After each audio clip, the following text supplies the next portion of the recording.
Esses dias agora eu vi, tá no jornal metropolitano, Metrópole, jornal Metrópole, a morte de um menino de 13 anos de idade em Brasília.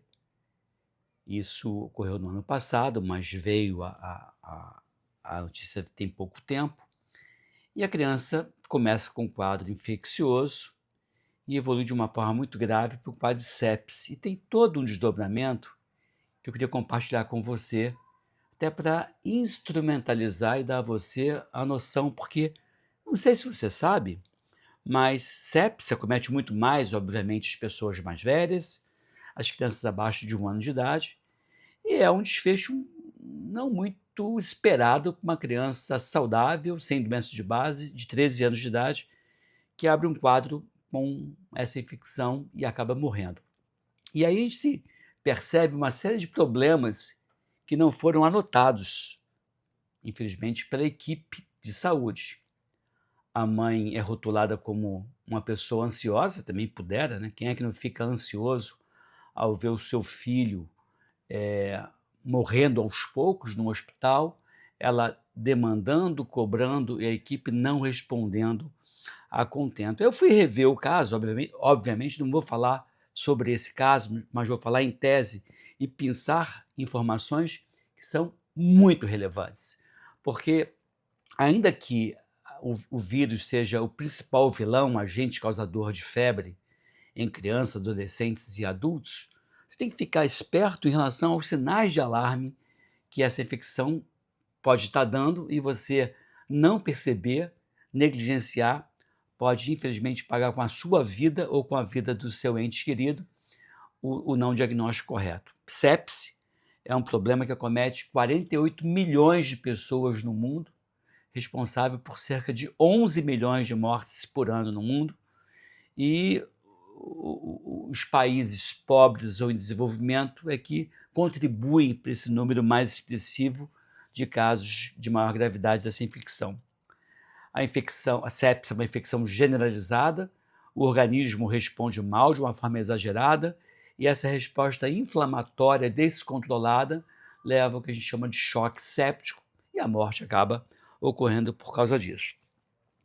Na linha do tempo desse menino de 13 anos de idade, a mãe refere que no dia 12 de outubro, portanto no dia da criança, a criança começa a ter febre, no dia 13 também um quadro de febre, ela também estava com um quadro respiratório, e a mãe, não muito feliz com a evolução do seu filho, resolve levar a criança até o hospital. Essa criança vai para o hospital no dia 15, lá no dia 15 avaliam, dão um diagnóstico de virose, mas não prescreve nenhum antivírus, e no dia 16 para 17 ela acaba voltando para o hospital e já com quadro no dia, e acaba evoluindo para óbito no dia 9 do 11. Quando essa criança chega, tem lá um relato, e após o médico avaliar, ele manteve o diagnóstico de virose.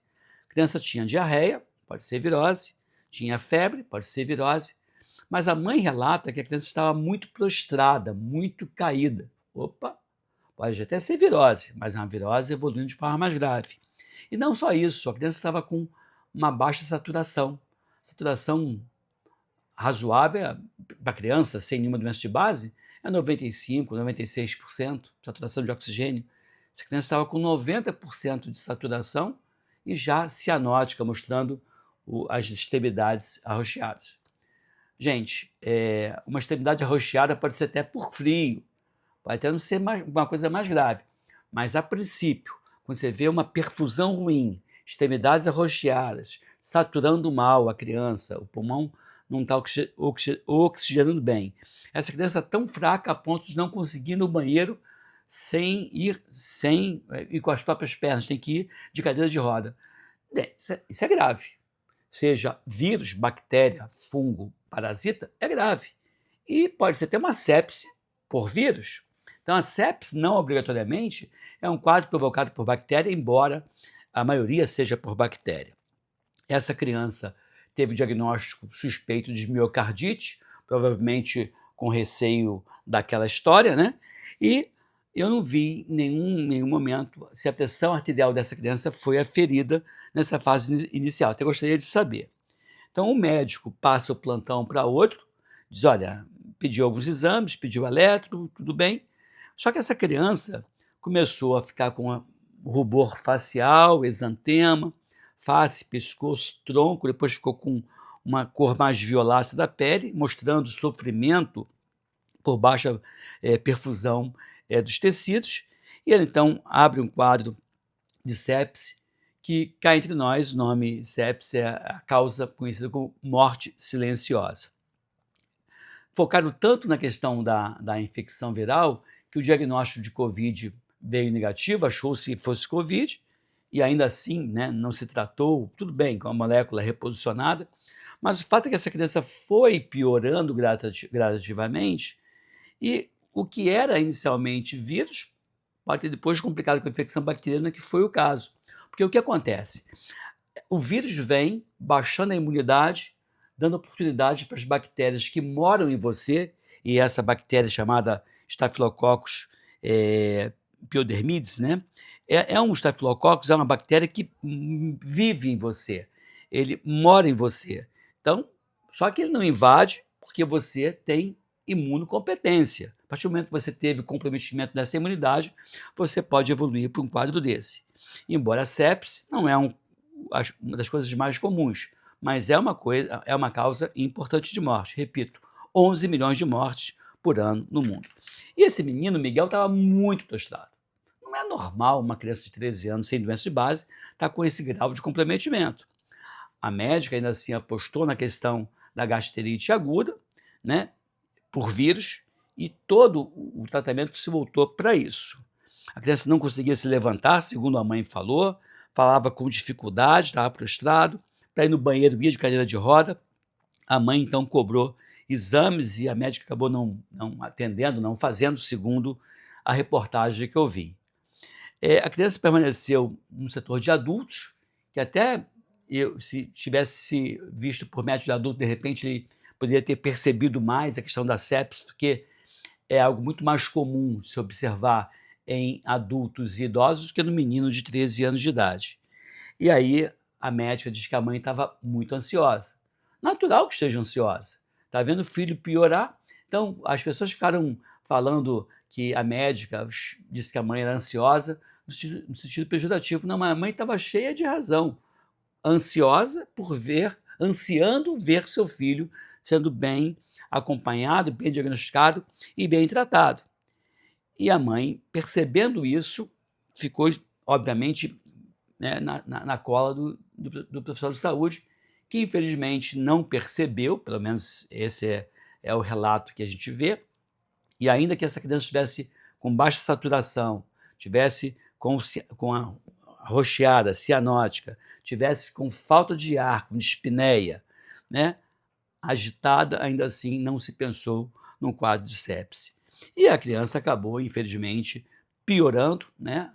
Ou a imunidade foi comprometida, pode ter sido pelo troço, pode ter sido por uma virose. O fato é que as bactérias, essa Staphylococcus, né, piógenes, fez a festa e acabou causando esse quadro. Então, a mãe ansiosa, você vê a linha do tempo, no dia 12/10, a criança teve febre, no dia 14/10 ela vai para o hospital, recebe alta como um quadro viral, no dia seguinte volta, e aí já volta com dispneia, com exantema, a mãe estava tensa realmente, e esse quadro na retomada, no dia 15, que mostrava então esse quadro mais grave, ele acabou não sendo, infelizmente, valorizado, né?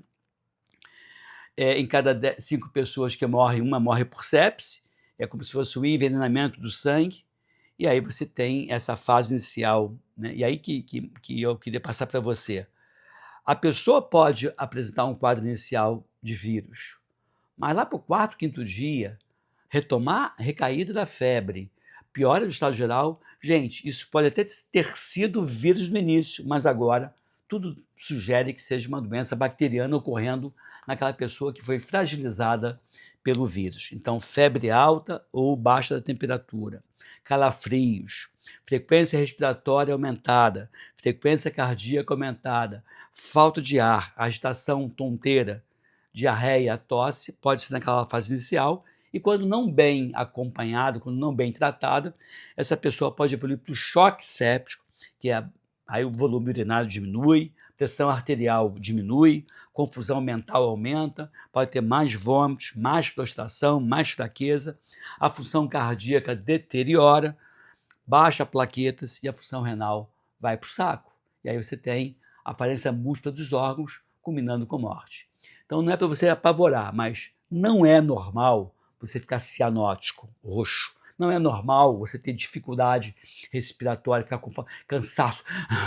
Não é normal. Não é normal você ficar com essa diminuição do volume urinário. Não é normal ou não é algo comum uma criança de 13 anos sem doença de base ficar tão fraca, tão prostrada a ponto de não conseguir andar com as próprias pernas até o banheiro. Isso não é normal, não é comum e é, a princípio, um quadro grave. Por isso que a mãe ficou o tempo todo ansiosa. Eu sou solidário a essa tristeza que essa família está atravessando. É uma perda irreparável e que seja apurado realmente os culpados e, se tiver culpado, que seja penalizado. E que isso sirva de exemplo para que outros problemas como esse não se repitam. Olha só, são 44 milhões de sepse por ano no mundo e 11 milhões de mortes. 11 milhões de mortes que seriam evitados se as pessoas tivessem um pouco mais de atenção para isso. Ter falta de ar não é normal, cianose, rocheado também não é normal, então fique atento, tá bom? Dê o seu like, por favor, compartilhe esse vídeo, que são informações como essa que servem para minimizar dor, sofrimento, sequelas, internações e mortes. Eu estou gravando esse vídeo no dia 28 de janeiro de 2025. Fique aqui, fique bem, fique com a gente, até breve. Obrigado.